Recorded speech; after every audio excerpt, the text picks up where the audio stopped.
for a company to admit that they don't have all the best ideas and that the customer's preferences are in fact better than anything that their engineers could come up with as a reason to create a product, I'm really happy. Never thought I'd live to see the day. And here we are playing hockey in hell because it froze over. On this episode of AV Week, we take a deep dive into the CEDIA and CI Expo, the future of virtual control, and the winners and losers when manufacturers play nice. All that and more next on AV Week. The network for the AV industry. What are you listening to? This is AV. This is AVNation. This is AVNation. This is AV Week, episode 630, recorded Friday, September 15th, 2023. Virtual AV. This is AV Week, your weekly wrap of the biggest AV news and information. My name is Tim Albright. I am your host. With us to discuss the news and information we have gathered this week. First and foremost, a young lady I got to meet in person at CEDIA last week, Samantha Potter from Allen Heath. Welcome, ma'am. Thank you. Good to be back. Yeah, absolutely. And you need to check out her podcast from Pro Sound Web. It is, especially if you're in the house of worship, but even if you're not, it's a fantastic podcast, and we'll talk about that at the end. Bill O'Donnell has a new job. We're going to blame, Tim Van Wart for this, but he works for Rutgers. How are you, sir? I'm doing fantastic. I'm back in the realm of higher ed, and funny enough, you can actually catch me and Tim. Tim will actually be speaking over at E4 next week, I believe, or the week after. Something like in New Jersey. And last but not least, the illustrious Mr. Brock McGinnis from Nationwide. Welcome, sir. Pleasure and an honor to be invited back, Tim. Thank you so much. Absolutely. Thank you, sir. I mentioned the CEDIA. We're going to cover that in a second. But first and foremost, first story comes from us from our friends at AV Magazine. Extron has announced the immediate availability of the VCA 100 virtual control appliance. VCA 100 can host up to 30 IPCP, which is one of their control processors, Pro XI series virtual control processors on a single appliance. The VCA 100 is designed to work within an organization's IT infrastructure, where AV and IT teams can use the web-based management console to monitor the health and status of deployed virtual control processors. Our friend Casey Hall said, quote unquote, the VCA 100 opens the door to a whole new design architecture for enterprise-wide control and automation.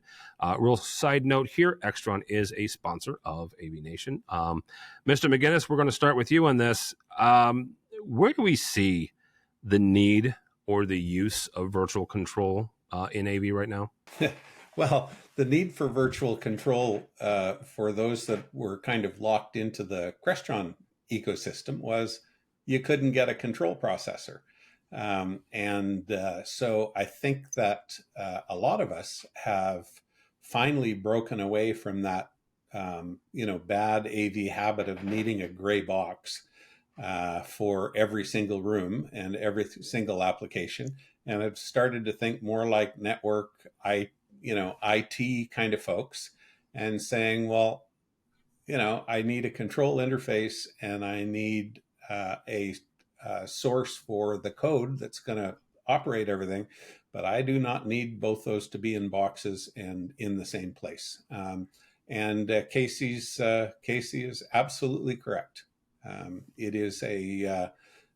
It's a great opportunity.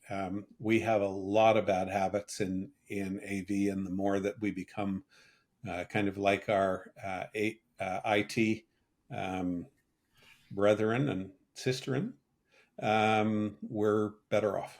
All right, Bill, Brock brought it up, the gray black boxes that are in every single classroom, every single conference room. How long before those go bye-bye completely and, we're running on network? So in our case, we're already kind of starting to do that a bit more. In fact, I can give you from my previous, little in-between phase of higher ed, and that was working for the federal judiciary, in which case their stuff was, their stuff was 15 plus years old. And we had, I had a new boss who was very much a Cisco oriented guy. And he went, yeah, let's just get he's like, let's just get the virtual box. And he's like, I'll get the touch panels and we'll just start going. He's like, I can't wait for these processors. I can't wait for the lead times to just go.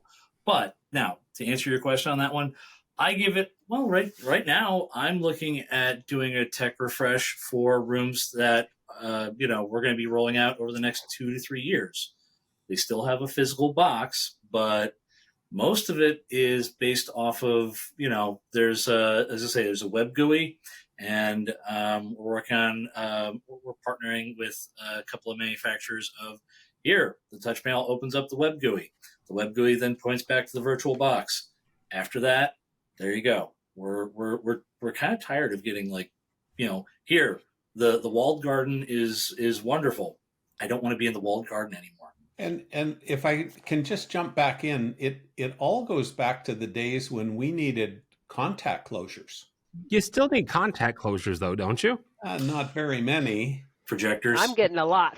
You can do that with a global cache box. It seems like I might be bucking against what everybody else is saying, but to me, even if it's centralized somewhere, there's got to be a black box someplace doing some of this in my eyes, and perhaps that's naive, but feels like there always will be. Accessing that black box from anywhere, 100%, that's where we're going, and I think that's how it should be.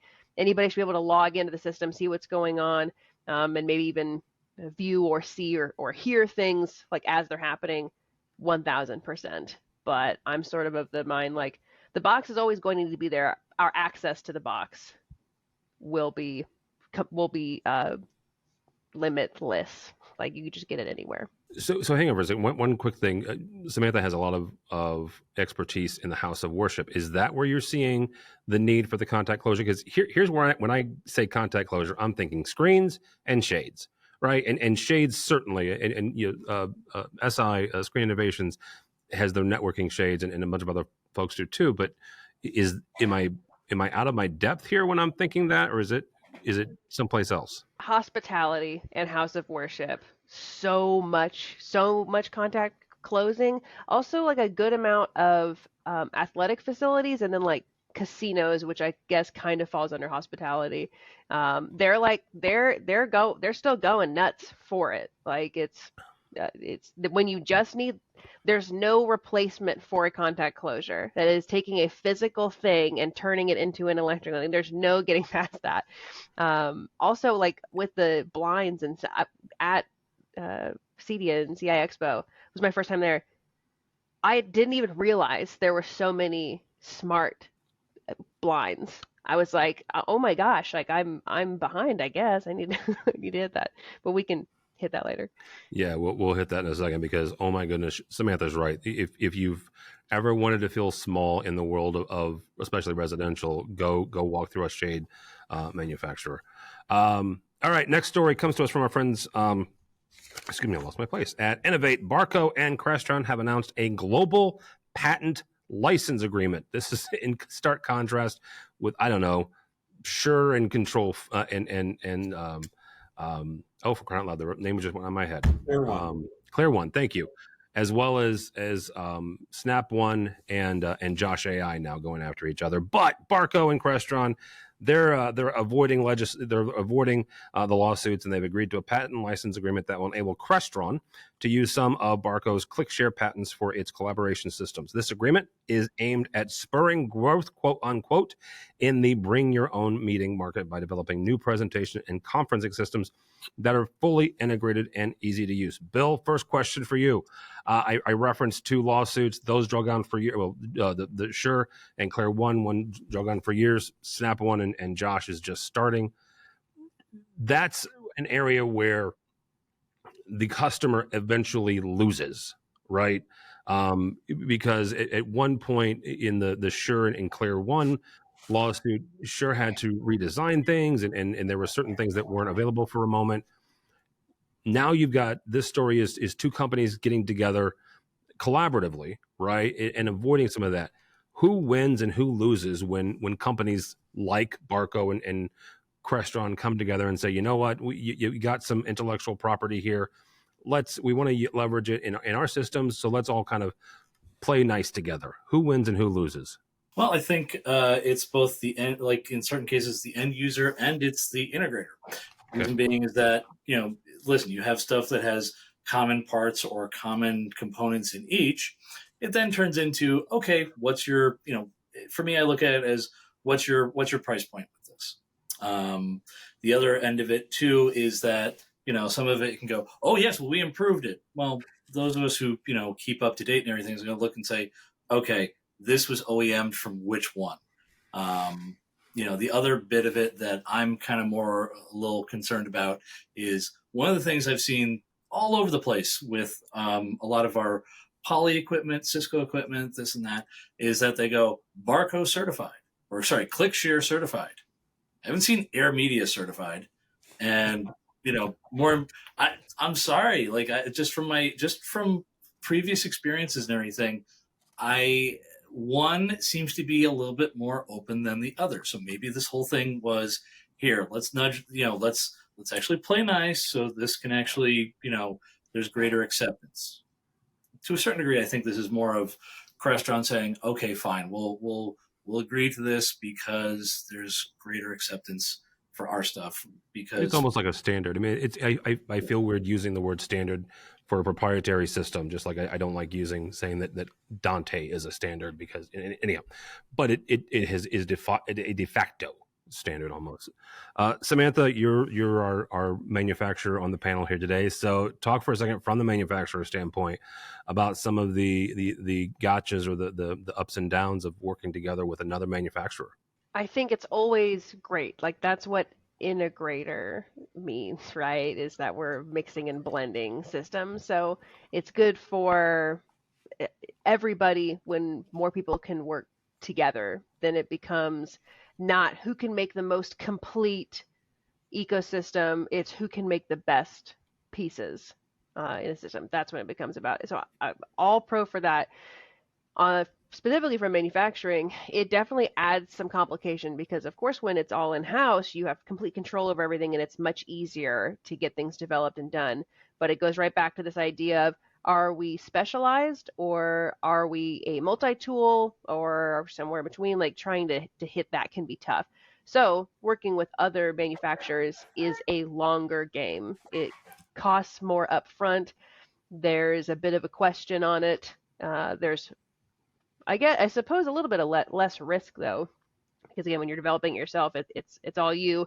If somebody else does it better and you partner with them, then that's great. It's not your problem. So personally, like for us at Allen Heath, we're pro doing that. We work with Audinate and Waves and these people trying to make sure that so many control platforms. That's been a big thing lately for us, is working with others to make sure we're keeping the integration in integration. Is there another level of quality control when you partner like that? Because specifically this instance, and Samantha works for Allen Heath, she doesn't work for either one. Is there another level of quality control then? Because you are leveraging somebody else's IP, right? Somebody else's intellectual property. They're doing the QC on that, and then you are able to also do a QC as well. Yeah, there's that really strange handoff where like who becomes who or what becomes whose problem. Yeah. And so sometimes there is a little bit of like no, it's not us, it's you. No, it's you, it's not us sort of deal. And that can be a little bit tough for the integrator, for the end user sometimes. But it also means there's lots of QC and lots of admin and back of house sort of work, making sure that we're testing things that, yep, we can say, check, we've personally tested this, it works. Like recently I've been working with Visionary Solutions to see if our system processors and matrix mixers can control theirs nice and easily. In theory, yep, all is well, but we wanted to make sure, let's get it in our hands and do it ourselves. We send them equipment, they send us equipment, and we do that kind of extra work to make sure like, yep, we're good to go, we can recommend this, all should be well. So yes, it's extra work, some more QC, a little headbutting at times for troubleshooting, but all for the greater good. All right, Brock, you are the integrator on this call. So talk about integrating companies that are playing nice together before you ever start ordering product. I don't look at this as an integration conversation, the Barco Crestron one. Samantha is absolutely right. We spend our life trying to make other people's products play nicely together. I think this is a case of Barco having some IP around their button, and probably their button specifically for conferencing. In other words, wirelessly transmitting Teams and Zoom, which the reliability of which has revolutionized the meeting room world. And we can now design room after room after room after room with no hardwired connections for USB and HDMI at all, and it's fantastic, and it marks a sea change, I think, in how Crestron has decided to come to market. Crestron has looked at, and I was shocked when I read this, because they have been a walled garden, as so many of the companies within the industry are. I mean, the devil was ice skating last year when Cisco rather decided to open up their video conferencing to Teams and Zoom on the Navigator touch panels, and I think there's now a whole hockey team in hell, because Crestron's gone, you know what? Our customers want what Barco's offering. They don't want what we're offering. They want what Barco's offering. So we can wait a couple of years, and it cost us $1 gazillion in meeting room wireless sales because they're buying click shares rather than Air Media. The enterprise are, or we can write our friends at Barco a check for every Air Media with a button that we sell. We can tell people that it works exactly like the ClickShare, and they can make a greater proportion of their spend, and we can now integrate that into Flex and the other products that we are selling to the enterprise, and I think it's brilliant. And I wish that, and it's just some money that transfers back and forth. For a company to admit that they don't have all the best ideas, and that the customer's preferences are in fact better than anything that their engineers could come up with as a reason to create a product, I'm really happy. Never thought I'd live to see the day. And here we are playing hockey in hell because it froze over. That's a lot coming from a Canadian. I'm just going to point that out there. All right. Final story. I mentioned the fact that that Samantha and I were at CEDIA. CEDIA and CIX Expo were, there was a week ago today as we're recording this. It was in Denver. The pre-registration numbers were sitting about 17,500. We've reached out to the folks at Emerald to get official numbers yet. We have, as of 2:00 Eastern on Friday, we have not gotten those yet. So we'll go with the 17.5 pre-reg. I don't think it felt like 17.5, but it was certainly busy. I've gone to CEDIA for a number of I've gone to CEDIA for a number of years. 16,000 is I think 20,000 right after the 2016 or 2015. It was a little less busy than that. However, for the first time, Commercial Integrator had an expo there, calling it CI Expo or Commercial Integrator Expo. Commercial Integrator, of course, is owned by Emerald, who owns and runs CEDIA Expo, the expo, not the organization. There were a few handful of commercial-only integrators. Atlas IED, Aurora, the Digital Signage Federation was there. Absen technically had a booth. They just didn't have anything in it, and I still not being able to suss out why that was. You also had companies like Snap One, Sony, and Legrand that serve both markets. They had commercial segments in their booths. Sony had an entire wall of Bravia. Legrand brought Vadio and their UC solutions. So this is Tim, right? This is not, the facts here. I don't feel like the CI part was fantastic. It was a nice start. I've said before that ISE, Integrated Systems Europe, is my favorite show for every year. And the reason I think it's my favorite show is because it has a nice combination of residential and commercial. There was not as much commercial there as I would have liked and seen, but it's the first year, right? So I'll give the team at Emerald, I'll give the team at CI a couple of years to figure this out. Samantha was there as well. Allen Heath did not have a booth, but Samantha was there. So Samantha, from your perspective, both from the CEDIA part and the CI part, what was your takeaways? This was my first residential show of any kind, so it was all like, as I mentioned earlier, this is a lot of blinds. Yes. I did not realize that there was this many companies making it. It makes absolute sense when you give it 5 minutes thought. Lots of TVs that I'm used to. Total agreement. ISE is just like, it's so wildly different and it's just so developed. Yeah. It would literally take you 2 or 3 days to just like walk, like not even talking to people, just walking between the aisles. It would take you that long. Love that show.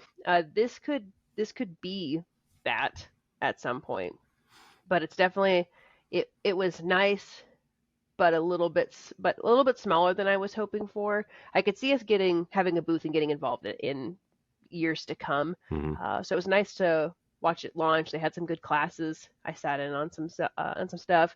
I was there to meet some industry folks, and we got an award for a bars and restaurants project. So it was just nice.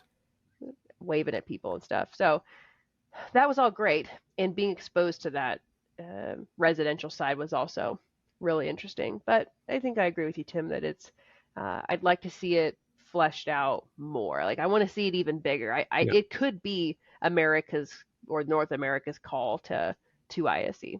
Yeah. Brock, same kind of question here. Only you didn't go, neither did Bill, and we'll talk about Bill in a second. But from remotely, what was your takeaway from the CDS CI part? The end of the summer and the beginning of September is so busy for integrators. It barely hit my radar. I generally don't follow the CEDIA channel at all. I did get some advertising bump from some vendors. I'm not sure there were any product launches there. If there were, they passed me by, and that's often a reason for a show.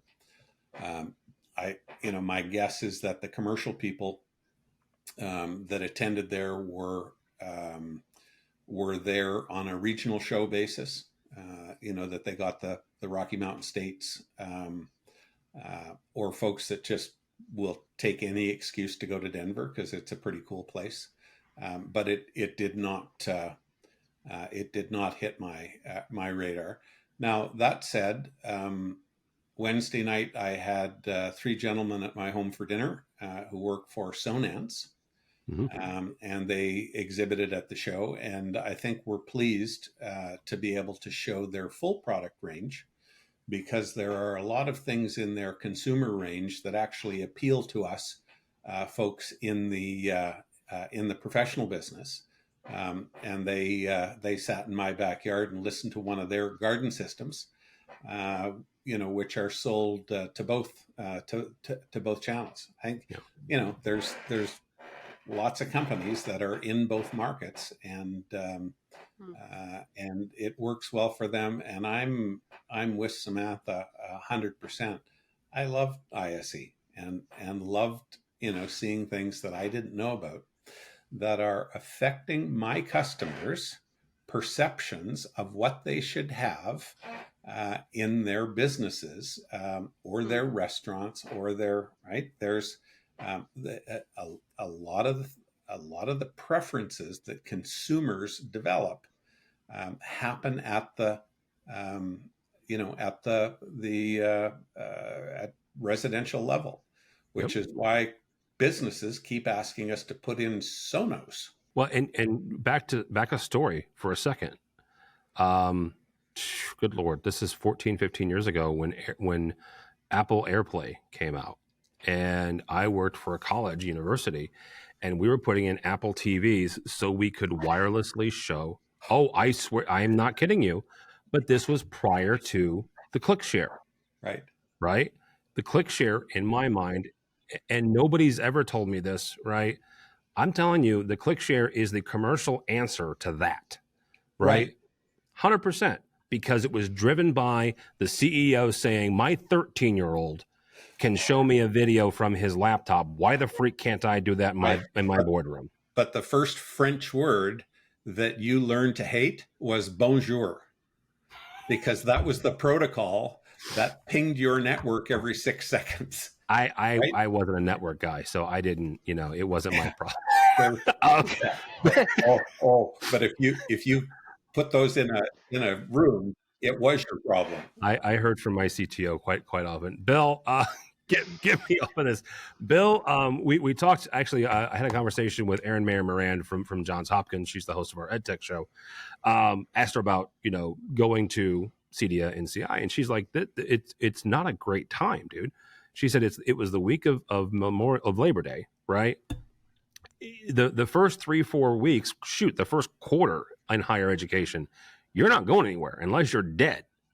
So, Bill, understanding you didn't go, but did you see anything, hear anything? What was your reaction from the CEDIA and CI Expo? Oh, you mean in between my hair being on fire? As I say, honestly, I didn't have a good chance to check it out. The thing, though, that reading up on things, and on top of that, just, checking up on social media, is, the fact that Chuck Espinosa, I saw Chuck Espinosa posting up some stuff, and I went, what is Aurora doing there? Not that I'm beating up on them so much as I've always known them of like, here, we're in the commercial space. There's half a dozen spaces here on Rutgers that use their stuff. And I'm looking going, all right, I'm sure there's a valid reason for this. Maybe there's crosstalk. Maybe there's something where, Paul wants to integrate stuff into his house, into folks' houses. That was the kind of like, all right, interesting. And then the other part of it was, amazingly enough, in part, that actually caused us to end up having a little chat with Legrand, in that they actually are making us, like, we kind of looked at it and went, we wanted to go check out the show, but we hadn't had any time. So Legrand actually went and said, you know what? We've got our AV Roadshow. How about we make a stop at your campus? And we're like, nice. Work it out with the campus folks. And literally the 29th, I'm just putting that out there for anyone who's interested, at least in the greater New York metro area. Legrand's going to be making a stop at Rutgers Livingston campus. They'll be showing off their complete AV Roadshow stuff. So it was one of those kind of happy things of like, well, we can't go to it because we're really busy. We'll come to you. Okay, done. Yeah, okay. Bill mentioned Aurora. I did have a conversation with that team on Friday. And side note, this is anecdotal, right? That this is not, a peer-reviewed research part. It's me talking to the folks in Aurora. They said the vast majority of their people that came by their booth were inherently commercial. So I found that interesting, but I think Brock's right. It was a lot of Rocky Mountain area. I did notice the AVI SPL folks were there, the Denver team, right? Our main corporation is CTI. That office came on Friday, right? I did not notice anybody from Diversified, but SPL and CTI both had shirts on. Diversified folks may have been there incognito. I don't know. But yeah, it'll be interesting over the next couple of years to see, how they're able to flesh that out. But good on Dan Farisi, for good job there, good education. So we'll check that out. Last thing before I let you guys go and ask how people connect with you. I mentioned Dan Farisi, the 40 under 40 class of 23, came out since last time I was on. This is a big list, kids, and a whole lot of really great folks on here. I'm just going to highlight. I was going to highlight a couple, and if you're not watching the video, there's a lot of highlighting here, but I have to mention these people. Christy Sarah, awesome educator from Sony. Ben Thomas, of course, over at Market Scale. Our good friend Erica Carroll at Mersive. She also hosts our Women in AV podcast. I met the young man Elijah Mounts. Actually, Samantha, you and I both met him at the CI part. His name is Elijah Mounts, and he works for Mount It, and I just think that's funny.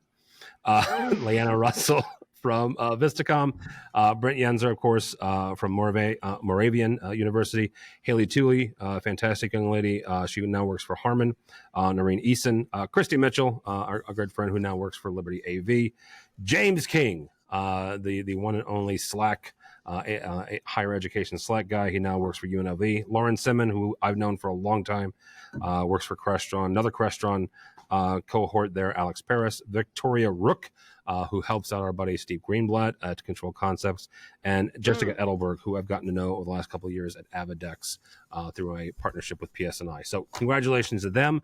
Congratulations one and all. If you check out the socials, there was a small picture of a bunch of us that have made the 40 under 40. I was there. I was the oldest. That is all I'm going to say about that. Just that's it. Matt Scott was in person too. There's a good amount of us there. I was actually surprised. I was like, oh man, like I didn't know it was happening. I thought it was just like that year's 40 under 40s. I was like just hiding in the back. But it was like seeing everybody else.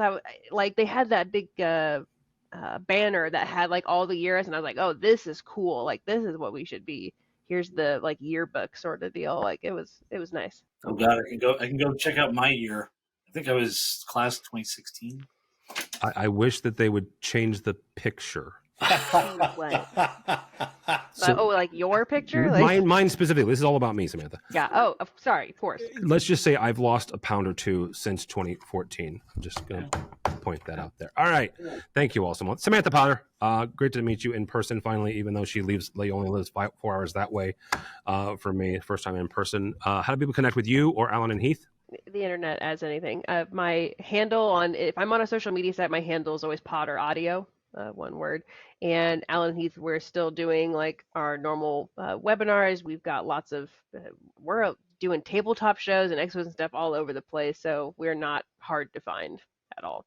But we can check out our new CQ series and everything on allen-heath.com. And your podcast, please. Of course. Yes. And then I have my podcast, which is, I mean, I'm nearing like 4 years or something of doing this, something nuts. So Church Sound Podcast, it's available on all of the popular podcasting platforms, and it's also available on prosoundweb.com. All right, very good. Mr. O'Donnell, welcome back to the world of higher education. We've sent flowers as our condolences. How do people connect with you? Oofa. Well, first off, by the way, for everyone, as I say, because Mr. Josiah Way has now gone over to UCLA, I have to now carry on the sporting the red Hawaiian shirt. So you can probably see me wrecking this for the foreseeable future. Tim might have to get the white one, so we're not twins. Anyway.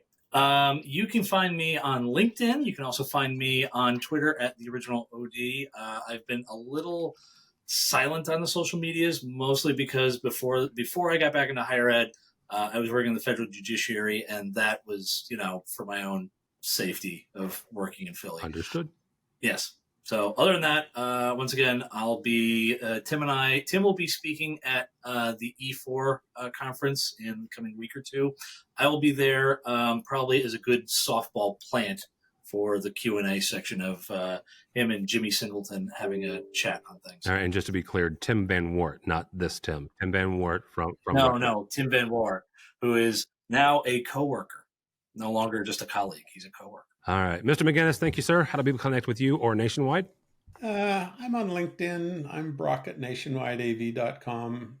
Not to be confused with Nationwide Video, who people approach us pretty much every day looking to rent a projector or something, but that's not us. Great Canadian integrator, and I'm on Twitter at Brock McGinnis. Generally approachable. And by the way, Noreen Essam was one of the 40 under 40 this year, and is, I believe, the only Canadian on this year's list. So I'll give Noreen a shout out. So you can never see her in the pictures because she's usually like too short. She's down at that. Oh, sorry, Noreen. That was Brock McGinnis there you go. For me, for Tim Albright, do not follow me on X or Twitter or whatever, or even LinkedIn, but go by the website if you would, please, avnation.tv. That's avnation.tv. You'll find this program and a host of others. I mentioned, I think, at least 2 or 3. We've got a number of really great ones. Mitchell is working hard in the background, pumping those out. ResiWeek, EdTech, Women in AV, and all sorts of other control concepts. Our buddy Steve Greenblatt does State of Control, so check all those out, and the XR Star. But yeah, go by the website if you would, please, avnation.tv. That's avnation.tv. Thanks so much for listening. Thank you so much for watching. That's all the time we have for AV Week.